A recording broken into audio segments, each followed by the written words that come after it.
Hello guys, welcome back to car 360. ഇന്ന് ഞാൻ വന്നിരിക്കുന്നത് ലോഞ്ച് ചെയ്തിട്ട് മണിക്കൂറുകൾ മാത്രമായിട്ടുള്ള താറിൻ്റെ ഏറ്റവും പുതിയ റോക്സുമായിട്ടാണ്. അപ്പോൾ ഇത്രയും കാലം കാത്തിരുന്ന 5 ഡോർ താറായ അതായത് താർ റോക്സ് ലോഞ്ചായിരിക്കുകയാണ്. വളരെ സ്റ്റൈലിഷ് ആയിട്ടുള്ള വണ്ടി തന്നെയാണിത്. ജീപ്പിൻ്റെ റാംഗ്ലറുമായി സാദൃശ്യം തോന്നിക്കുന്ന രൂപത്തിലാണ് താർ റോക്സ് രൂപകൽപ്പന ചെയ്തിരിക്കുന്നത്. 13.99 ലക്ഷം രൂപ എക്സ്ഷോറൂം വില മുതലാണ് താർ റോക്സിൻ്റെ വില സ്റ്റാർട്ട് ചെയ്യുന്നത്. അപ്പോൾ ഒട്ടും വൈകാതെ നമുക്ക് റിവ്യൂയിലേക്ക് കടക്കാം. അതിനു മുമ്പായിട്ട് കാർ 360 എന്ന ചാനൽ നിങ്ങൾ ആദ്യമായിട്ട് കാണുന്നെങ്കിൽ ഇപ്പോൾ തന്നെ സബ്സ്ക്രൈബ് ചെയ്ത് സപ്പോർട്ട് ചെയ്യുക. അതിൻ്റെ കൂടെ തന്നെ ആ ബെല്ലൈക്കൺ കൂടി ഓളാക്കാൻ മറക്കരുത്. എന്നാൽ മാത്രമേ ഞാനിടുന്ന വീഡിയോസിൻ്റെ നോട്ടിഫിക്കേഷൻ നിങ്ങൾക്ക് പെട്ടെന്ന് തന്നെ ലഭിക്കുകയുള്ളൂ.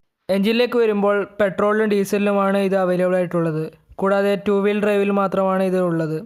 ഡീസൽ എഞ്ചിന് 150 bhp പവറും 330 Nm ടോർക്കുമാണ് നൽകിയിട്ടുള്ളത്. പെട്രോൾ എഞ്ചിന് 160 bhp പവറും 330 Nm ടോർക്കുമാണ് നൽകിയിട്ടുള്ളത്. 4 വീൽ ഡ്രൈവ് ഈ അടുത്ത് തന്നെ അവൈലബിൾ ആകുമെന്നാണ് പ്രതീക്ഷിക്കുന്നത്. താർ റോക്സിൻ്റെ ഫ്രണ്ടിലേക്ക് വരുമ്പോൾ സാധാ താറിൽ കണ്ടതുപോലെ തന്നെയാണ് ഇതിൻ്റെ ലുക്കൊക്കെ വന്നിട്ടുള്ളത്. പ്രത്യേകിച്ച് എടുത്തു പറയേണ്ട മാറ്റങ്ങളൊന്നുമില്ലെങ്കിലും റൗണ്ട് ഷേപ്പിലാണ് DRലും ഹെഡ്ലൈറ്റും ഫോഗ് ലൈറ്റും ഒക്കെ ക്രമീകരിച്ചിട്ടുള്ളത്. പിന്നെ വളരെ ലുക്ക് തോന്നിക്കുന്ന ഗ്രില്ലും ഇതിന് നൽകിയിട്ടുണ്ട്. സൈഡിലേക്ക് വരുമ്പോൾ എടുത്തു പറയേണ്ടത് ഇത് 3 ഡോറിൽ നിന്ന് 5 ഡോർ ആയി എന്നത് മാത്രമാണ്. പിന്നെ താർ റോക്സ് എന്ന ബാഡ്ജിങ് ഒക്കെ നൽകിയിട്ടുണ്ട്. റിയർ ഡോറിൻ്റെ ഹാൻഡിൽ വരുന്നത് വിൻഡോയുടെ സൈഡിലായി കുത്തനെയാണ് നൽകിയിട്ടുള്ളത്. പിന്നെ വലിയ വീൽസും മറ്റും കാണാം. റിയറിലേക്ക് വരുമ്പോഴും പ്രത്യേകിച്ച് മാറ്റങ്ങളൊന്നും നൽകിയിട്ടില്ല എന്നതാണ് എടുത്തു പറയേണ്ടത്. ചതുരാകൃതിയിലുള്ള ടെയിൽ ലൈറ്റും താഴെ ബമ്പറിലാണ് നമ്പർ പ്ലേറ്റും നൽകിയിട്ടുള്ളത്. ഇൻറ്റീരിയറിലേക്ക് വരുമ്പോൾ ഫുൾ വൈറ്റ് നിറത്തിലാണ് എല്ലാം നൽകിയിട്ടുള്ളത്. പിന്നെ ബ്ലാക്ക് ഡാഷ്ബോർഡുമാണ് കാണാവുന്നത്.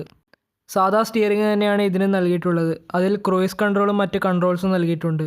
അതിന് പിന്നിലായി ഫുൾ ഡിജിറ്റലായിട്ടുള്ള ഇൻസ്ട്രുമെൻ്റ് ക്ലസ്റ്ററും കാണാം. ഡാഷ്ബോർഡിൻ്റെ നടുവിലായി ഉയർന്നു നിൽക്കുന്ന ടച്ച് സ്ക്രീനും നൽകിയിട്ടുണ്ട്. താഴെയായി കുറേയധികം കൺട്രോൾസിൻ്റെ ബട്ടൺസും വളരെ ഭംഗിയായിട്ട് തന്നെയാണ് നൽകിയിരിക്കുന്നതെന്ന് വേണം പറയാൻ. പിന്നെ പറയാൻ വിട്ടുപോയത് ഇതിൻ്റെ പാനോറാമിക് സൺറൂഫാണ്. ഇലക്ട്രിക്കലി അഡ്ജസ്റ്റബിൾ ആയിട്ടുള്ള പാനോറാമിക് സൺറൂഫ് തന്നെയാണ് താർ റോക്സിനും കൊണ്ടുവന്നിട്ടുള്ളത്.